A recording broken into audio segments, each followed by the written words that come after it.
Saneesh Kumar Joseph എംഎൽഎയുടെ കെടുകാര്യസ്ഥതയെ തുടർന്ന് ചാലക്കുടിയുടെ വികസന സ്വപ്നങ്ങൾ പിറകോട്ടടിപ്പിച്ചെന്നാരോപിച്ച് എൽഡിഎഫ് ചാലക്കുടി നിയോജക മണ്ഡലം കമ്മിറ്റിയുടെ നേതൃത്വത്തിൽ എംഎൽഎ ഓഫീസ് മാർച്ചും കുറ്റവിചാരണ സദസ്സും സംഘടിപ്പിച്ചു. സൗത്ത് ജംഗ്ഷനിൽ എംഎൽഎ ഓഫീസിന് സമീപത്ത് വെച്ച് സമരക്കാരെ പോലീസ് തടഞ്ഞു. തുടർന്ന് നടത്തിയ കുറ്റവിചാരണ സദസ്സ് സിപിഐഎം സംസ്ഥാന കമ്മിറ്റി അംഗം എം വർഗീസ് ഉദ്ഘാടനം ചെയ്തു.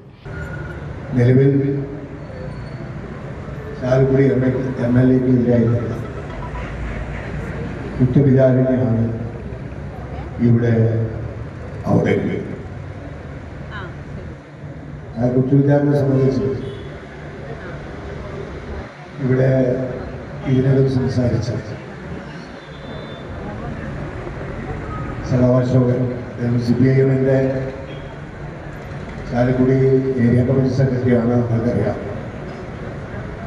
എനിക്ക് തോന്നുന്നത് വളരെ വിശദമായി ഓരോന്നായി എണ്ണി പറഞ്ഞ്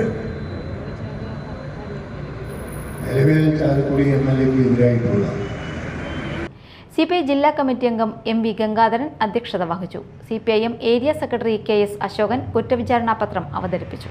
വിപിൻ ചന്ദ്രൻ, പോളി ഡേവിസ്, യുജിൻ മൊറേലി, ജോസ് പൈനാടത്ത്, സജീവ്, ഷോജൻ ഡി വിധേയത്തിൽ, ജോസ് പൈനാടത്ത് എന്നിവർ സംസാരിച്ചു.